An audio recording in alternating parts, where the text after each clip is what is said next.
Assalamualaikum warahmatullahi wabarakatuh. Saya Nur Hayati dari kelas Biologi 3, Fakultas Sains dan Teknologi Universitas Islam Negeri Sumatera Utara.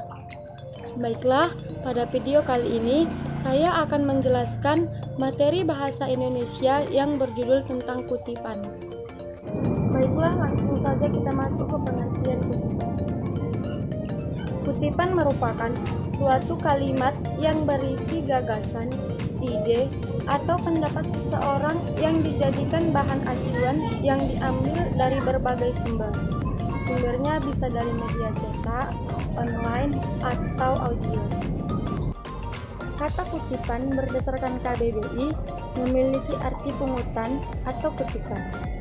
Menurut KBBI, mengutip diartikan sebagai mengambil perkataan atau kalimat dari buku, baik fiksi atau non-fiksi.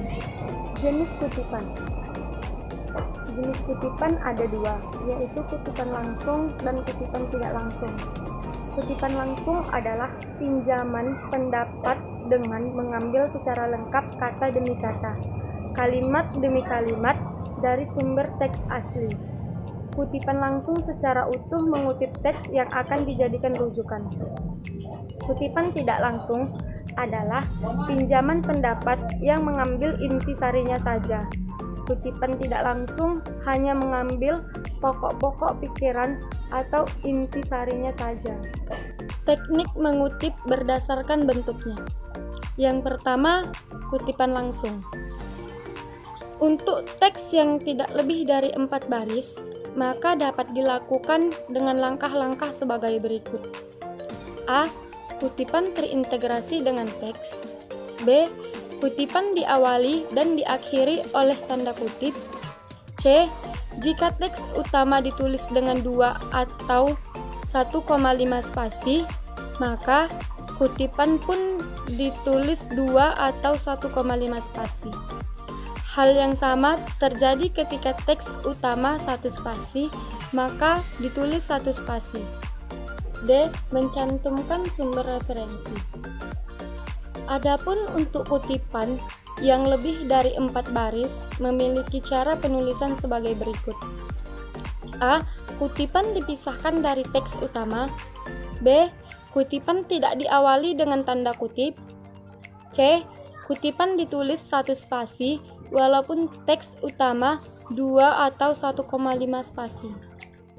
Adapun hal yang perlu diperhatikan dalam pengutipan langsung adalah A.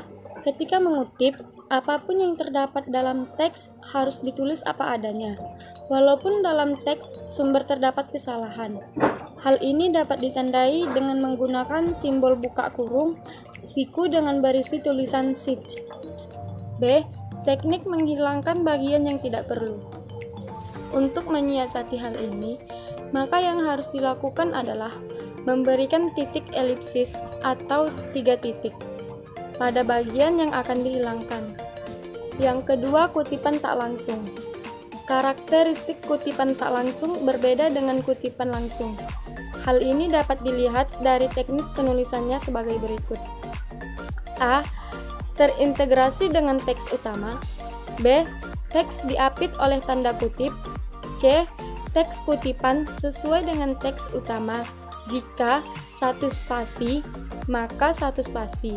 Begitupun jika 1,5 atau 2 spasi.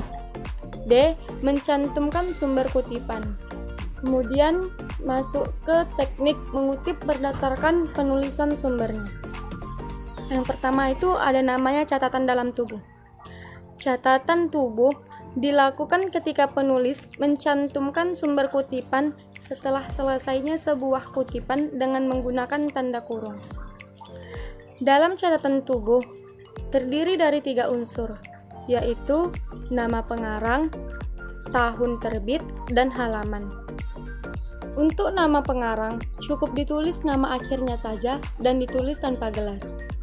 Untuk tahun terbit, yang ditulis adalah tahun terbit yang ada pada katalog buku yang lazim ada pada awalan sebuah buku. Adapun halaman yang ditulis adalah halaman teks yang dijadikan rujukan, bukan halaman karangan kita sendiri. Yang kedua, catatan kaki atau footnote. Catatan kaki adalah daftar keterangan khusus yang ditulis di bagian bawah setiap lembaran atau akhir bab karangan ilmiah. Catatan kaki biasanya digunakan untuk memberikan keterangan dan komentar, menjelaskan sumber kutipan, atau sebagai pedoman penyusunan daftar bacaan. Catatan kaki dicantumkan sebagai pemenuhan kode etik yang berlaku, sebagai penghargaan terhadap karya orang lain. Unsur catatan kaki. A. Nomor penunjuk. Nomor penunjuk letaknya di awal dengan bentuk angka Arab yang menggantung di atas dan berurutan secara berkesinambungan. B. Nama pengarang. Nama pengarang ditulis seperti biasa, tidak dibalik, dan dengan gelar yang tidak dicantumkan. C. Judul karangan. Judul jika bersumber dari buku, maka judul tersebut dicetak miring, dan jika bersumber dari majalah, koran, atau internet, maka diapit dengan tanda kutip. D. Data kepustakaan. Data kepustakaan meliputi kota terbit, penerbit, dan tahun terbit. E. Halaman. Halaman yang ditulis di akhir catatan kaki disingkat dengan HLM atau hal, yang kemudian diikuti oleh halaman referensi yang dirujuk. Adapun contoh footnote, contoh dari buku dan contoh dari non-buku seperti gambar berikut.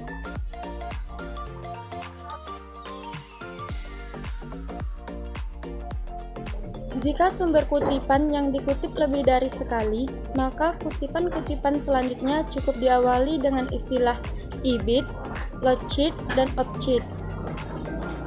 Ibid merupakan singkatan dari ibidem yang memiliki arti pada tempat yang sama.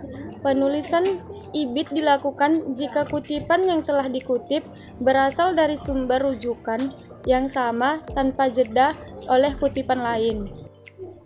Opt-sheet dan log-sheet. Opt-sheet memiliki arti pada karya yang telah dikutip. Opt-sheet digunakan jika ada kutipan yang berasal dari buku dengan sumber yang sama, akan tetapi telah dijeda oleh kutipan lain. Sedangkan log-sheet berarti pada tempat yang telah dikutip.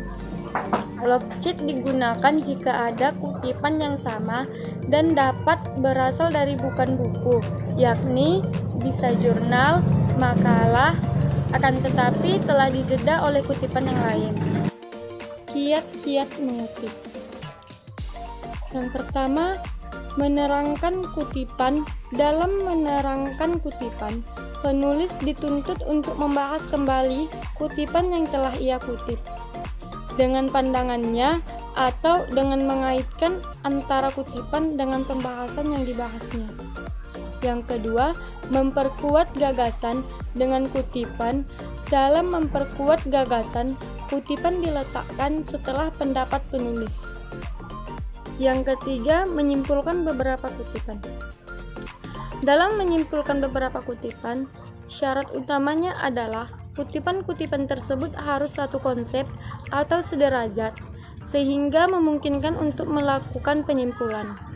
Yang keempat, membandingkan beberapa kutipan.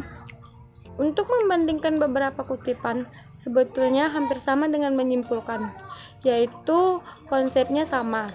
Dalam membandingkan beberapa kutipan, dari kesamaan tersebut penulis dituntut untuk mengidentifikasikan perbedaan yang ada antar satu kutipan dengan kutipan yang lain.